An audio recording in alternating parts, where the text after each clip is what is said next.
Welcome back to the interview diaries, everyone. This is Nicole Garbellini chatting with Erika Frase. Erika is an actress located in Hong Kong, originally from America, and she was involved in COVID and cigarettes in baby fever. Erika, welcome. How are you? Hi, I'm good. How are you, Nicole? Very good. Thank you. It's a beautiful day, but cold in Hong Yes, Kong. it is cold today. When the sun is It's actually nice. cold. Oh. Yeah, the sun is great, but it's like a beautiful blue, crispy day, but the sun is going down soon.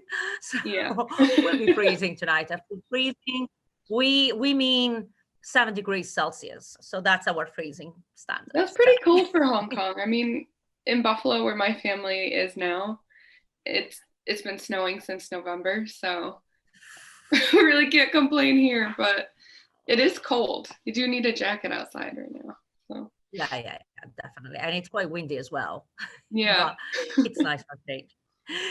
It for a change is nice. All right. So Erika, you've been very busy with not just with COVID and cigarettes. Like COVID and cigarettes was like just one thing that fit in, but you're very busy with various projects. So do you want to talk to us more about it? Sure, yeah.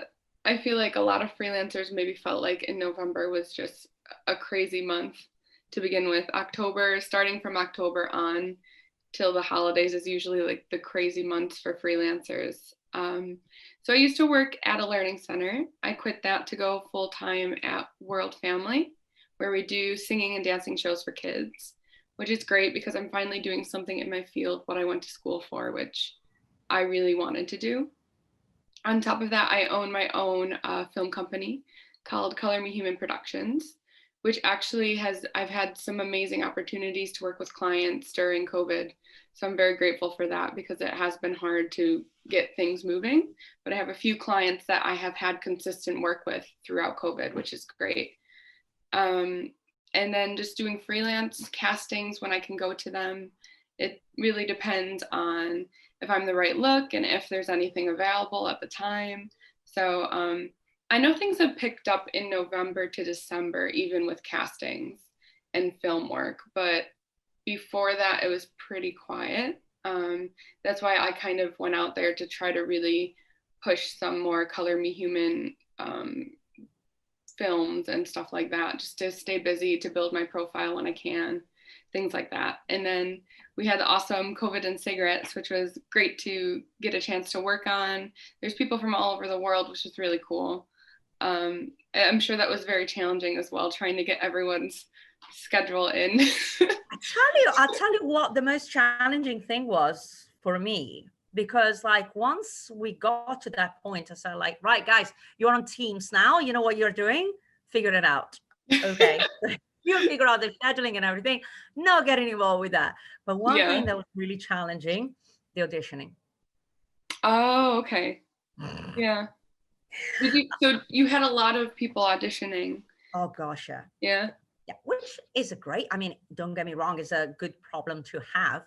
But but it was like me very optimistically said, right, we're gonna have 1 week of auditions, maximum like 8-9 days, and we're gonna be done. Uh-uh. No, pretty far from it.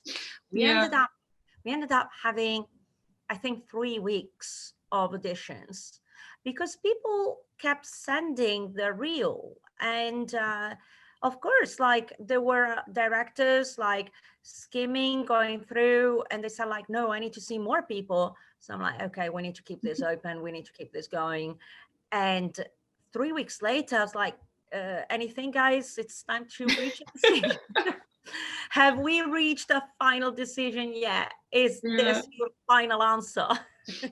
It was really cool actually to see the finished products because I think I auditioned for a few other scripts as well. Mhm. And like you as an actor take you think of the script differently and your character differently than others. So it was really cool to see how other people played with those characters that you auditioned with Yeah, because it shows like everyone has a different way of thinking of how to portray that character, I guess. So that was yes. really cool to see.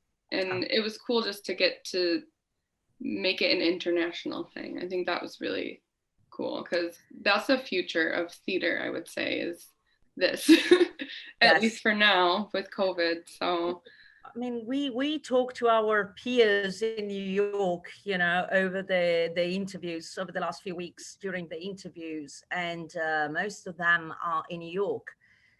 It's a lockdown for them. They can't do anything. yeah, So New York, I know. And yeah, we actually had someone who just moved from London. She grew up in Hong Kong, but she was in London and she moved back because there's no work there whatsoever. Like theater work, because she had an agent there and everything, and she was getting nothing. She had to come back. Her family's here. She's working for World Family sure, now, but right. it's really Yeah. bad for a lot of freelancers, and it's If, awful. yeah, if you are Yeah. an actor, going to London now will be really hard. If Yeah. you, however, are planning to do other things, I don't know, studying or, do things in the meantime while you wait, maybe. But Yeah. go there to try and work as an actor, like performer, these kind of things can be really slow. Yeah. Yeah, because she had like a musical theater degree, I think. So she was getting a lot of work. But then when Right. COVID hit, it was Yeah. done. So it's I know Yeah. a lot of people in America too. I hear all my friends, and I was living in Atlanta at a time where I was doing like 5 different jobs on top of freelancing, and I don't know what I would have done if I was still in Atlanta and trying to find work because it's just not there right now. Yeah. Um, Yeah. yeah. Yeah. I think Uh, we are in the safest spot of the planet. yeah. I didn't really feel like that when the Yeah. protest started. I was like, what's going on? And then COVID Yeah. happened and we're like, oh, we're feeling a little more safe. Like we're Yeah. feeling Yeah. safer than other people right now, that's for sure. But Well, yeah. Like the yeah. people I talk to over the interviews that are who are in New York, I was telling them actually we can get out, we can go out, we can hug, we can talk to each other, we can go to a restaurant, we can. I even watched movies not too long ago. So Yeah. yeah. So and everybody was like, movies, was that? Yeah. So Yeah. it's very different. I think we're very lucky. Of course, like it will not be like that forever. We hope that the world will recover soon, but at least we are in a safer spot, let's say. So Yeah, I really can't complain. I mean, the only thing for me I think that is hard is one, like for everyone, being away from our families, not being able to yeah, travel. And yeah. two, we have a film in the film festival market right now, and we've been Okay. accepted to a lot of film Awesome. festivals. But Great. unfortunately, it's all aired online. So the whole point of festivals is to go there to the premieres, to meet people, to network, to Yeah. talk about your future projects. And Yeah. that's just not happening right now. So that's unfortunate. Um, Mm, Especially if we want to have like future projects and funding. mm. But other than that, I really can't complain as far as how things have gone, um, Yeah. Yeah. Yeah. Yeah. compared to what I, others have gone through. Like, mm. I have to be grateful, I guess. So, We all have to be like, if yeah, 2020 has taught us something, anything, is to be grateful for whatever we have, and especially our health, because like it taught us not to take it for granted. So yeah, it that's definitely did, important. for sure. But My, hey, congrats on your movies being picked, selected, and showing. Like, wow, oh, thank you. and I think the Jaipur Film Festival will be releasing our film as well in January. We would have loved to go. Like that would have been amazing to hmm. meet a lot of people from Bollywood and that, but it's just not happening. So But you know what? For now, it's not happening. If you got it right this time, you're gonna get it right next time too. And next time you'll be picked, and next time you'll go.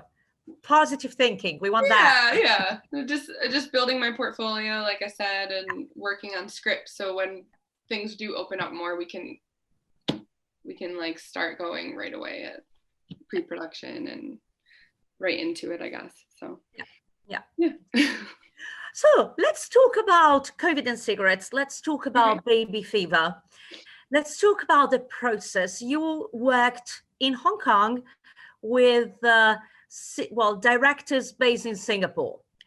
Yes. So Yes. yeah, so how did that work out with you? Like you didn't know that, you didn't know any of those who were in your team, and of course, like the playwright Marjorie Neal Butler was in is still is in America. Yeah.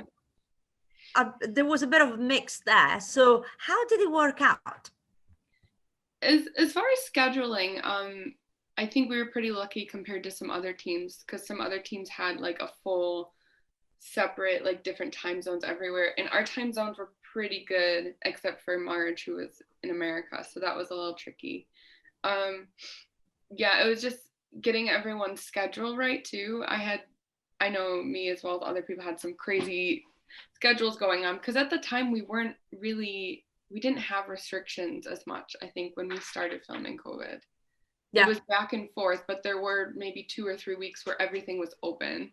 yeah, And that's when like I think a lot of people were like, oh, there's nothing going on, I'm going to apply for everything.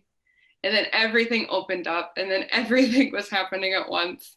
So for me it was just more overwhelming of trying to like find the time to be able to meet up with everyone. But it was really cool because Marge was just waking up when we were about to go to bed, and it was cool because Hope was also from Hong Kong, so we were able to meet up and kind of work on the script where some people didn't get that advantage. They had to just do it virtually. So I think that was easier to really find that connection between us as sisters and Baby Fever because we were able to meet up and get to know each other, not just rehearse virtually. So that was mhm. nice. Yes, yes. Like the play itself, like Baby Fever, is such like an ironic play without, spoiling too much the surprise for those who haven't watched it yet. But it's really, really sharp and witty. And Yeah. this woman who is played by Hope, like it, wow. And Hope actually does have 3 kids. Yeah. Oh, it Two was or so three, I funny can't because I remember. think it was during rehearsals that they just be popping up here and there too. So it was like she'd be saying her lines and then she'd be saying very similar lines to her kids. So she was Ah, so funny as that character though. Oh my gosh. Yeah. yeah, no, actually, she was hilarious. Yeah. Yes, you both were like the both like you both were because like your contrast, like no, that's so cute. I want kids. No, don't. No, you have no idea. Well, we were talking, I think that's the first thing we discussed because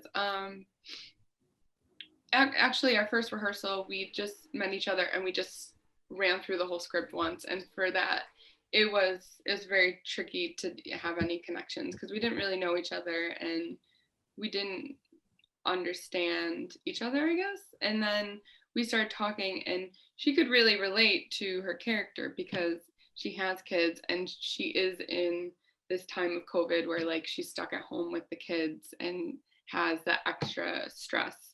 And for me, we just moved to DB, we have a dog. We're not there with the kids yet, but it's something we have discussed. So like I can definitely relate to my character and she could relate to hers. Um, and we kind of just rolled with that, I guess. Yeah, yeah, yeah, yeah. There you go. Yeah. it, it. I remember Ma just saying at some point. I think she's got like 5 grandchildren.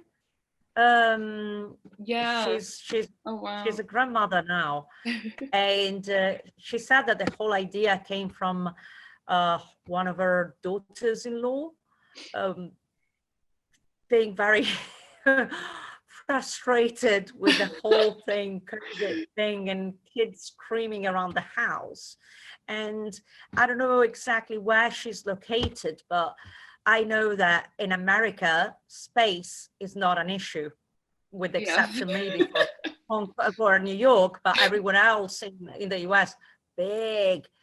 huge. So like you have kids running around, right? Like I would imagine like in a huge space, like go outside, play. But in Hong Kong, Yeah, some of like her lines she wrote are just so hilarious, and the way Hope timed everything is so funny. But I actually had a lot of people come to me who've seen it and they can relate to either my character or Hope's and be like, I totally feel like this some days as a mother.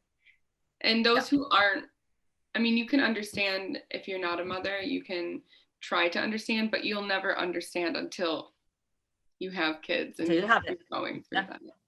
So Yeah, of course. Yeah. And it's funny because if you are a mother and perhaps you wish that, I don't know, you made different choices at some point, or maybe you wished you waited longer, so you can have some years back. But if you're not a mother, you really can't wait to discover how it is, and therefore you want to do it sooner rather than later. So yeah. it's really like, there's no win-win. There really isn't. Yeah. At least it doesn't sound like.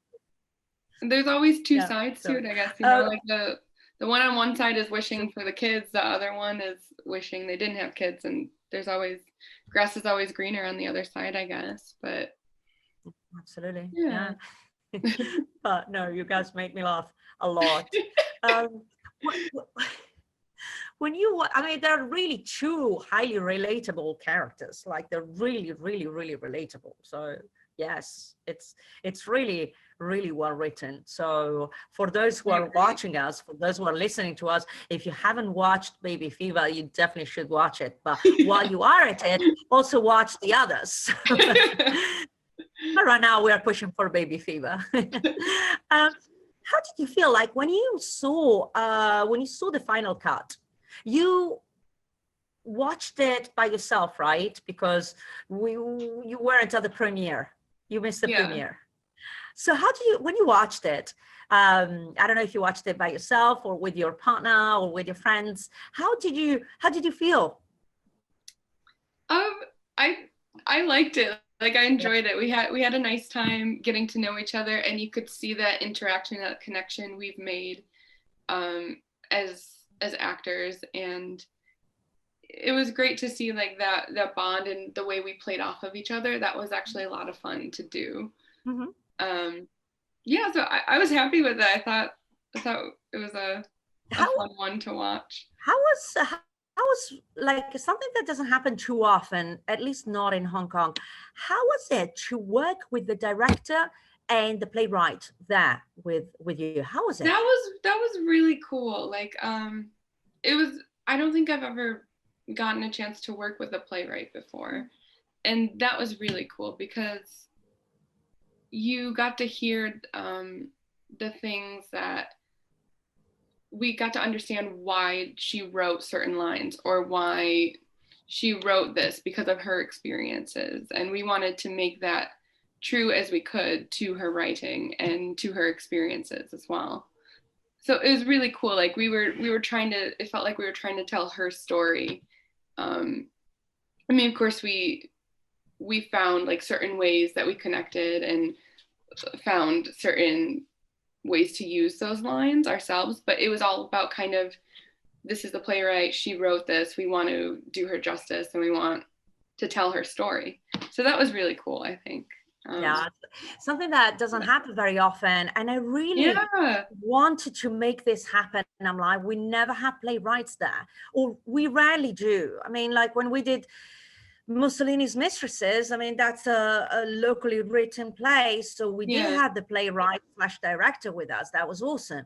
But it doesn't happen that often. And I'm like, that would be such a treat for an actor. Yeah, I think it's cool. Yeah.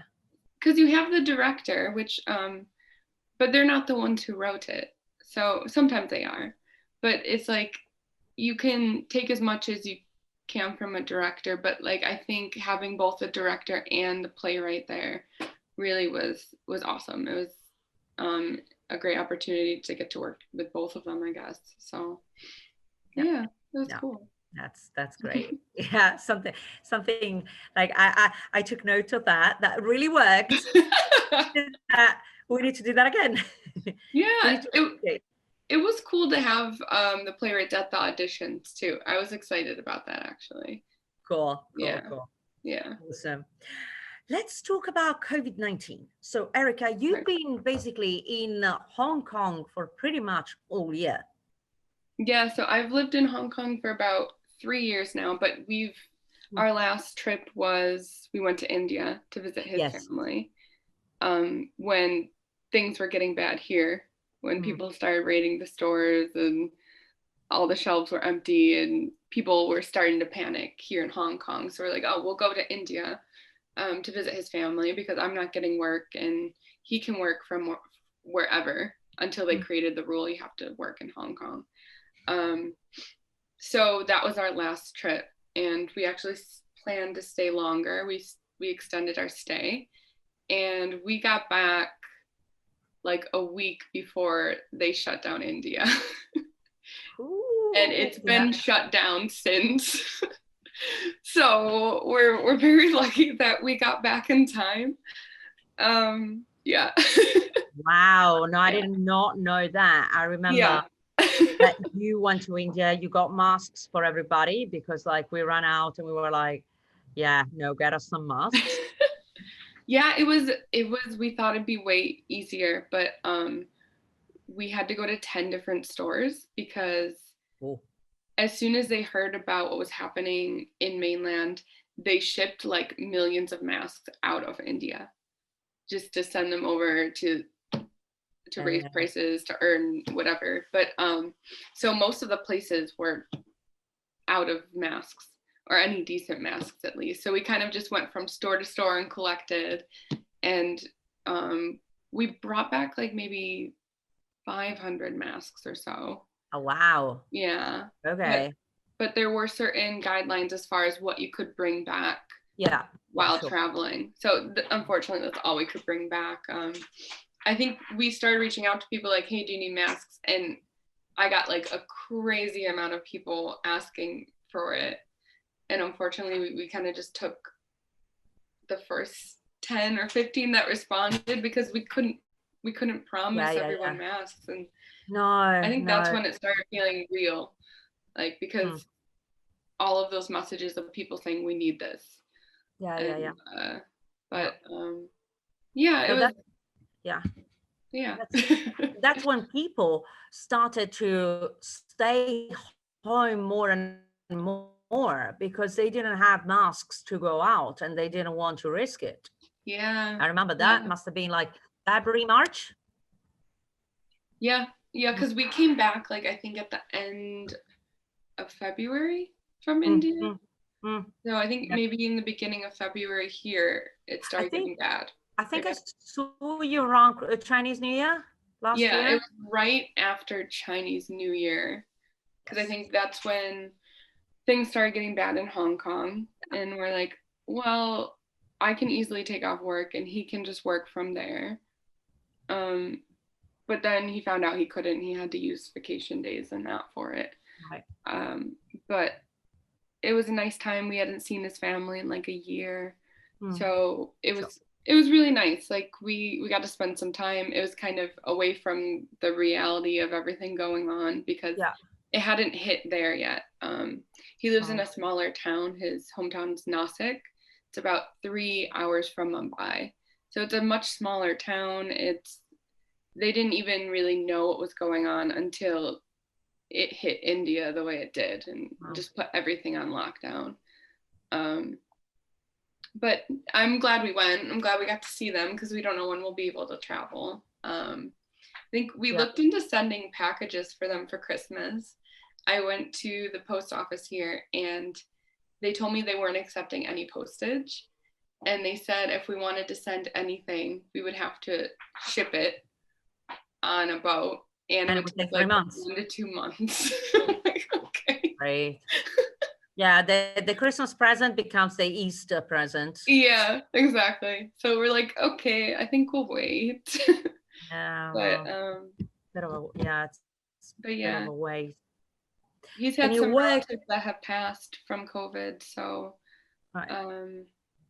because India was really bad the spread it was just so easily spread, and not everyone was well informed as they could have been about getting back to their homes, about what they should be doing, if they should go to the doctors. And the people living in the slums and that they wouldn't hear anything. No, of So course. I think it got pretty bad over there for a while. Right. Yeah. So. And obviously, like, your work was affected. Lots of things were canceled. Lots of things were scrapped, unfortunately. Yeah, I remember it was February and March. I looked at my calendar, and just with one company I was working with, I had like 40 shows set up. Oh, And wow. like within one day, they were all canceled. I'm like, what am I going to do? It is what it is. I think 40 with shows that, canceled. pardon? 40 shows canceled is quite a big loss. Yeah. As a freelancer, that was hard because I'm lucky to have a full-time job now. But I was at the learning center, so I was picking up very little hours there because we went online as well. But most people didn't really want to do that in the beginning. Now everyone does it because we have to. But most of the parents weren't for that, so we lost a lot of kids that way. Right. And then I had all this freelance trying to plan ahead for it, and yeah, 40 shows. They were all for schools, like performing. So once the schools closed, they knew that it wasn't happening. So. Yeah, no, you can't. Yeah. So, but I still can't complain. Like, I think it gave me the push to keep moving with Color Me Human and try to reach out to smaller businesses, which is what I do now, because I know a lot of smaller businesses are hurting. Yeah. They're not making enough because of what's happening with COVID. So I reach out to them. I try to work with a budget they can work with and try to get some advertising out there for them, for their company. So it's a win-win, I guess. Yeah, exactly. Yeah, absolutely. It gives you, like, breakthrough. It gives you the push to do something else and think differently, because we all had to do that. We had to think differently. Yes, I agree. I think everyone had to stop and be like, okay, this problem is not just happening to one person, it's happening to the world. This is not going to go away anytime soon. Yeah. How can we do things, one, to help other people, and how can we try to continue to feel like we're living in some normalcy, I guess. Yeah. I know. Yeah.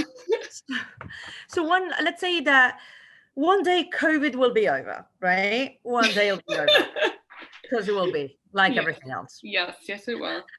What is the first thing you will do when COVID is over? Well, we were planning a wedding last January. Good point. Yeah. Yeah. His family lives in India. Mine lives in New York. So we were planning to do like a destination wedding somewhere. And I think once COVID hit, because he proposed last October. Right.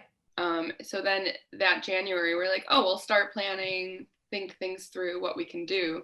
And then when COVID hit, we stopped planning completely. And we're really happy we did, because I know so many of my friends that had to cancel their weddings and all of their trips and everything so we're just kind of pausing. I mean, I think our expectations were here, and we'll be happy if our expectations are met here now. You know what? That's a good way to do it. Honestly, when I got married, my husband was so neurotic about everything, and he was basically groomzilla. He was groomzilla, totally. So if something like COVID has hit during the prep of the wedding, I probably would have been a widow before I got married. No. He would have had a heart attack, because he was so like detailed about everything, and this and the flowers, and what color of flowers are we having? What? It sounds like how I would be. Not like bridezilla, but like very, what are we doing? Because I do event planning and stuff as well. But with everything happening, I've tried to learn just to let things go and just, I think it you is can what it is. I think you can have the planning that you want to have, because everyone should have the plan that they want. Let's say that I did not care about the colors of the flowers or the colors the of the of the what was that, like, signpost or whatever that was. But yeah, no, like, one should plan the way that they want to plan. But right now, making plans in general is just like a waste of time. So you will Yeah. get to pick whatever you want. I But mean, the courthouse doesn't look this is bad at just, this point, honestly. was It that seems it? Which one? the courthouse, just getting papers signed, having a nice day, dress Oh, up, and just a special day together. That looks nice to me at this point. Like, I think that if COVID continues, that may have to be what we do first. But he's Indian and Punjabi, so they have huge Indian weddings usually. And that was something I think we were looking forward to, and it's something that their whole family loves to do as a special celebration. yeah. I got a little taste of it. They did like this mini engagement ceremony for us when we Well, were in India. They planned it in like a day. They had me in this like pre-made outfit and gorgeous hair and makeup and yeah, no, jewelry. I saw the Oh pictures. my It was gosh. like, wow, cool.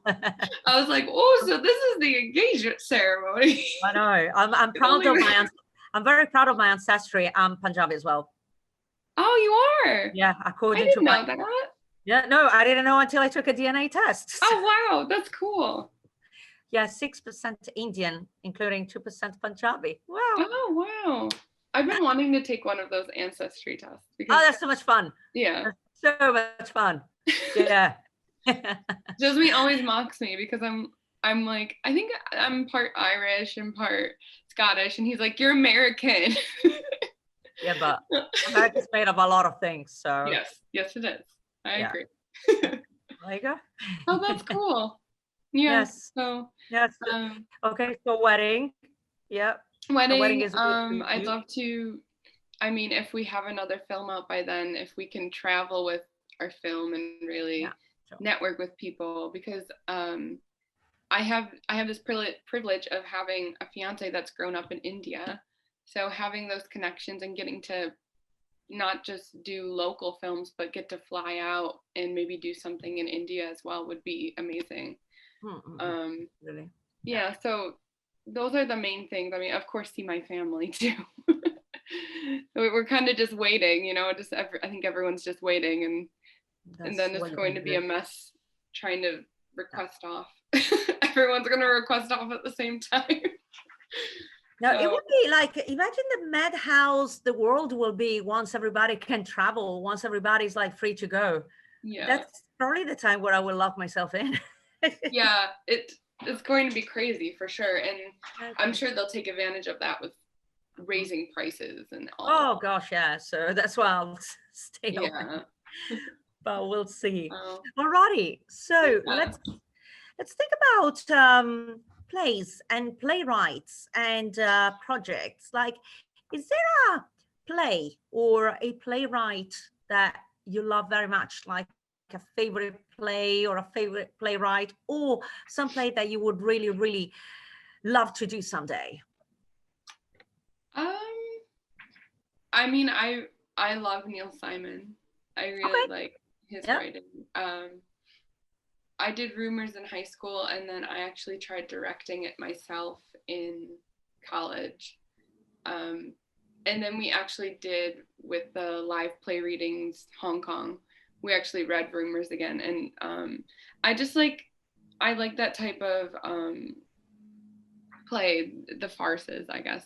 Uh-huh. I enjoy those. I like the quick comedic timing back and forth, and but I also like the serious plays. Like in my college, that was the main focus, like diversity and really creating awareness of what's happened around the world as well. And I really enjoyed. We did the Children's Hour. I would love to do that one again too. But yeah, unfortunately, I haven't really seen a lot of plays since Yeah. I got into Hong Kong. I'm slowly getting more involved and figuring out more connections and seeing where you can go see things. But it's taken a while to really step into that world, I think. I So think it's challenging because, like, well, right now you can't see plays for one thing. yeah, yeah. But when you can see plays, there are like 5 plays happening the same week Yeah. or happening at the same time. So you can watch all of them. Maybe you select one or maybe two, and that's it. So yeah, it's always challenging. Yeah. So Challenging to do it, challenging to watch it. Yeah, yeah. But no, there will be the opportunity though, for sure. yeah, I actually, so I went to school for theater, Mm. and then from there I really branched off into film and film production. So for a while that was like my main point again. I was on like the film path and directing, producing, and also acting. And then Hong Mhm. Kong really brought me back to where I started, which was theater, because I think there's so much theater in Hong Kong compared to film opportunities. Yeah, So yeah. especially as a native English speaker, there's just so many different shows and opportunities on stage. Whereas I think it's a very specific look or very specific need for film. Mm. Um, and it seemed like a smaller secret circle compared to theater.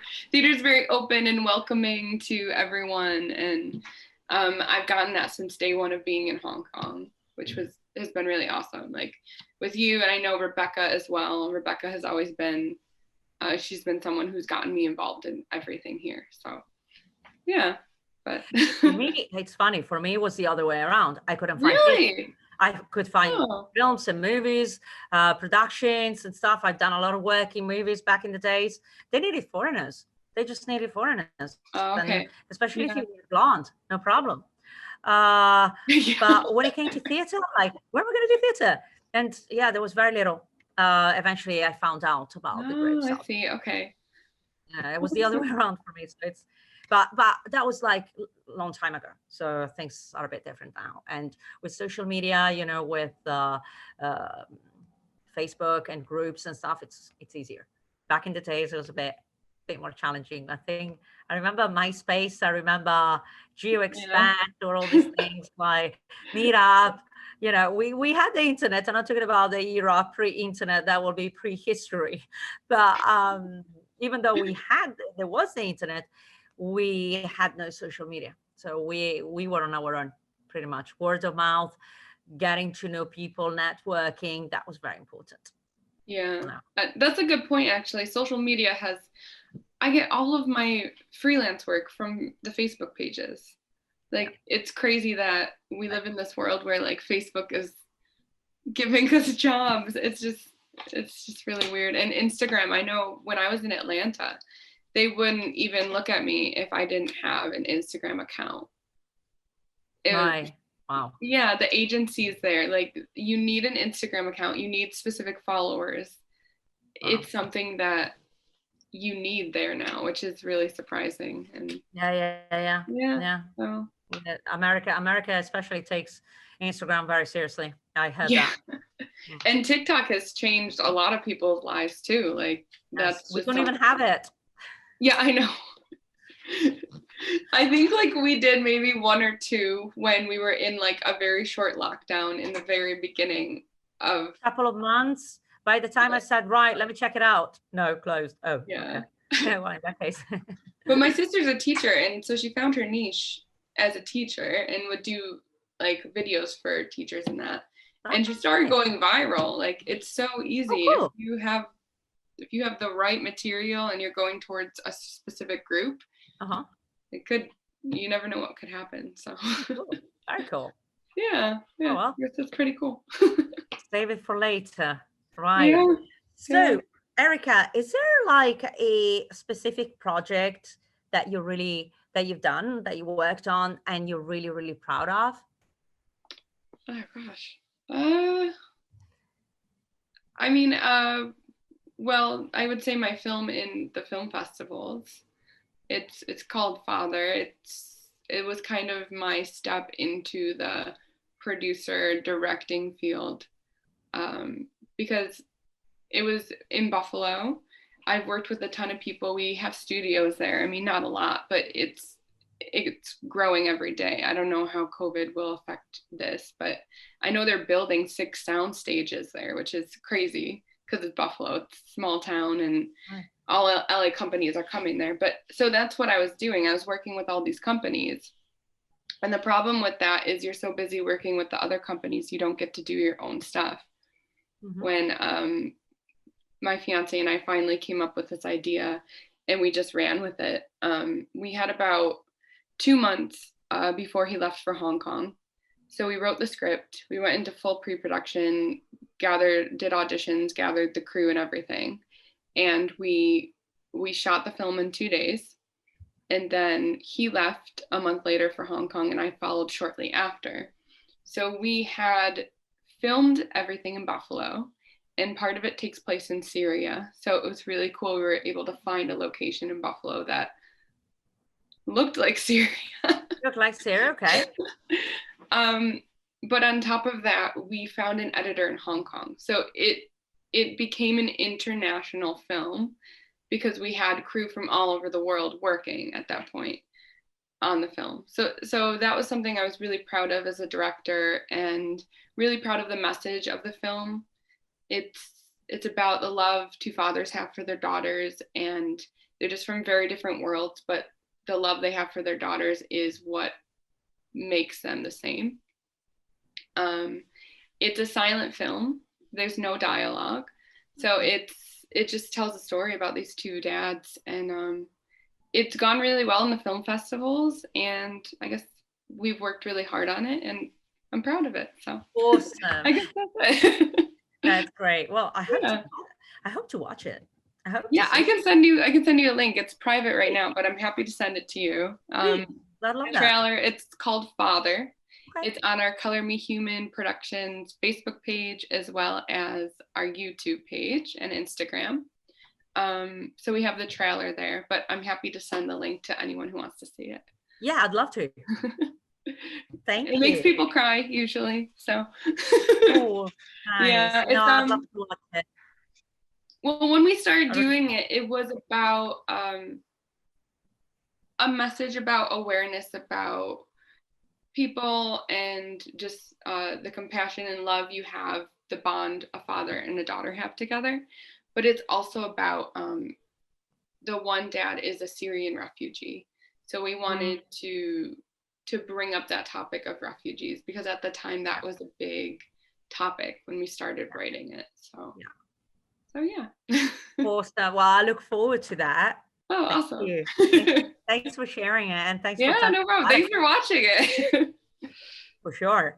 Well, Erika, it has been lovely to have you today. Thank you so much for joining our little YouTube talk show. Yeah, this is fun. I like this. Yes, it's like a talk show sort of thing. Sometimes it's late at night, sometimes it's during the day, which is also okay, but it goes out at whatever hour, so it doesn't matter. So this was Erika Frase with us at the interview Diaries for COVID and Cigarettes. If you haven't watched Baby Fever, please check it out, and please remember that you still have 1 week to catch the whole show, the whole playlist on YouTube. After the 7th of January, it will be taken down. So don't tell us we didn't warn you. All righty. Erika, thank you so much for being with us. Thank you, Nicole. Happy New Year. You too. Thank you.